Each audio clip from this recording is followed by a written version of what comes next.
Đàn sói cảm tính ngồi ngay ngắn bên gốc cây, dồn tên tội phạm truy nã vào đường cùng. Nhưng ngay khi Lâm Phong tiến lên nói vài câu đầu tiên, con sói đầu đàn liền dẫn cả bầy quay người lẩn vào rừng. Giây tiếp theo, tên tội phạm trên cây nhảy thẳng xuống, chủ động đưa hai tay ra. Các đồng chí cảnh sát, tôi có tội, các anh còng tôi lại đi. Đồng chí Lâm Phong, chuyện hôm nay đa tạ cậu nhiều. Chỉ là việc nhỏ thôi. Lý đội trưởng khách sáo quá. Đồng chí Lâm Phong, có lẽ cậu hiểu lầm rồi. Ý tôi không phải chuyện trấn an đàn sói. Chu Cường là hung thủ của vụ án mạng liên hoàn, giúp đỡ truy bắt sẽ có phần thưởng. Nếu nói thật lòng thì phía hạ gục Chu Cường là bầy sói đó mà. Ha ha ha, nhưng chẳng phải mai cậu định hầm thịt cho chúng sao? Ý của anh là vậy nên phần thưởng này cứ để cậu nhận thay đi. Bao nhiêu? 10 vạn.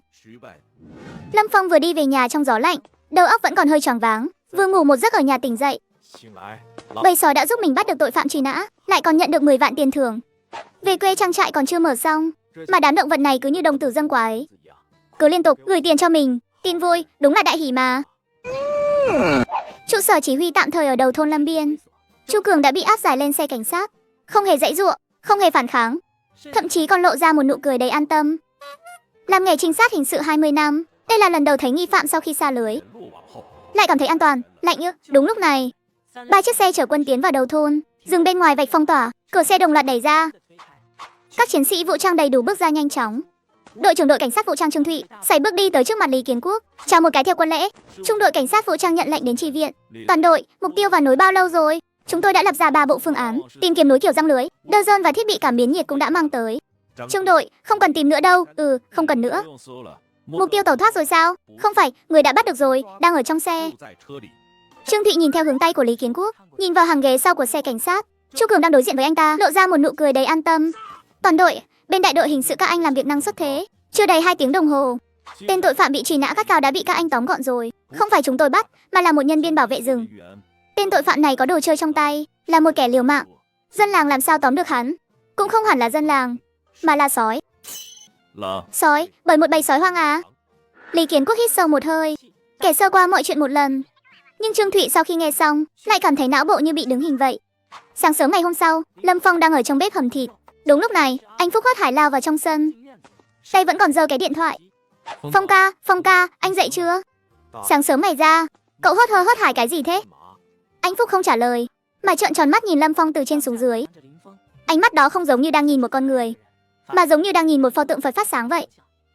Ánh mắt cậu kiểu gì thế? Chật, Phong ca à, trước đây em chỉ biết đầu óc anh nhanh nhạy. Giờ thì em hiểu rồi, anh căn bản không phải người thường. Cậu có biết nói chuyện không hả? Không thì em là anh là sơn thần hạ phàm đúng không? Rốt cuộc anh làm thế nào vậy? Ngay cả bầy sói cũng chỉ huy được. Chỉ huy bầy sói gì chứ? Anh còn giả vờ, người trong thôn đều nghe thấy hết rồi. Chuyện bắt tội phạm truy nã là thật, nhưng đó là do đàn sói tự mình đi bắt. Liên quan gì đến anh đâu? Sao lại không liên quan đến anh? Anh xem thông báo này đi, cả mạng xã hội đang dần dần rồi. Anh Phúc dí màn hình điện thoại vào trước mắt Lâm Phong. Lâm Phong cầm lấy điện thoại, trên màn hình là một bản thông báo mới nhất. Nhưng khi nhìn xuống phần nội dung, vẻ mặt Lâm Phong bỗng cứng đờ lại. Đang lúc hấp hối chợt bật dậy. Hóa ra công thần lại chính là tôi. Còn tận dụng tập tính sinh học đặc biệt để dẫn dắt bầy sói. Đúng là biết chém gió quá đi mà. Phong ca, anh đỉnh thực sự. Trong nhóm chat của thôn mình đang nổ tung rồi đây. Thúc Lão Căn nói đây là thuật ngự thú đã thất truyền. Thôn trưởng còn đang chuẩn bị làm một cái băng rôn treo ở đầu thôn kìa. Không thèm để ý anh cứ tiếp tục lướt thôi. Lâm Phong cầm điện thoại tiếp tục vuốt xuống dưới. Khu vực bình luận phía dưới thông báo đã hoàn toàn thất thủ. Tập tính sinh học đặc biệt cái quái gì chứ? Đây chẳng phải là đơ duýt sao? Từng chữ tôi đều biết, nhưng tại sao ghép lại thì tôi lại chẳng hiểu gì hết thế? Cái quái gì đang xảy ra vậy? Rõ ràng là Lý Kiến Quốc để có thể trao 10 vạn này cho cậu một cách hợp lý hợp lệ, nên đã cố tình bịa ra một bộ lý lẽ như vậy, biến chuyện nhị ha hộ tống, truy đuổi để hạ gục tên tội phạm thành việc dân làng, tận dụng kỹ thuật để dẫn dắt bầy sói. Phong ca, rốt cuộc anh làm thế nào vậy? Có phải anh thực sự biết phép thuật gì không? Dạy em với. Dạy cái đầu cậu ấy. Chỉ là trùng hợp thôi. Em không tin đâu.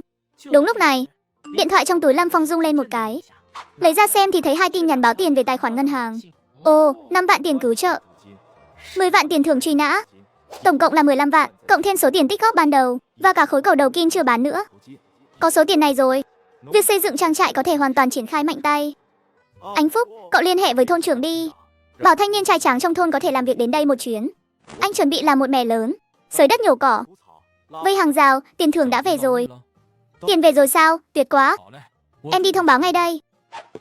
Nhìn bóng dáng anh Phúc chạy đi xa, tâm trạng Lâm Phong rất tốt. Lâm Phong quay người vừa định pha nước trà, thì phía núi sau đột nhiên vang lên một tiếng hú vô cùng vang dội.